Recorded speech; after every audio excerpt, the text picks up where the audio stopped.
Hello friends, welcome to Madurai அரசுவை சமையல். இன்றைக்கி ஷெஸ்வான் சாஸ் எப்படி செய்கிறதுன்னு பார்க்கலாம். இதை செஞ்சு வச்சுக்கிட்டா ஷெஸ்வான் ஃப்ரைட் ரைஸ் செய்கிறப்ப நமக்கு ரொம்ப ஈஸியாக இருக்கும். நான் இன்றைக்கி 20 வத்தல் எடுத்திருக்கேன்.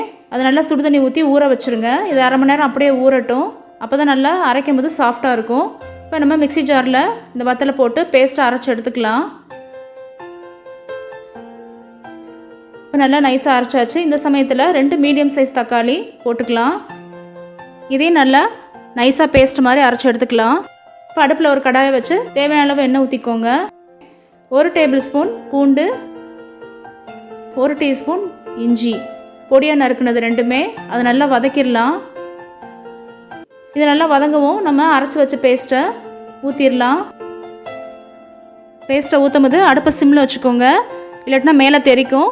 இது ஒரு 5 நிமிஷம் அப்படியே இருக்கட்டும். நல்லா எண்ணெய் பிரிஞ்சு வரவும் நம்ம 1 teaspoon soya sauce, Greenchilli sauce 1 teaspoon, vinegar 1 teaspoon, pepper 1 teaspoon, 1 teaspoon ஜீனி, தேவையான அளவு உப்பு.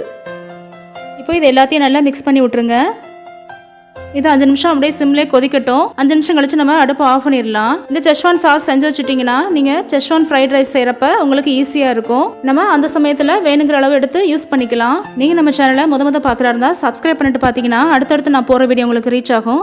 மறக்காமல் பக்கத்தில் இருக்க பெல் ஐக்கானையும் கிளிக் பண்ணிடுங்க. Thank you friends.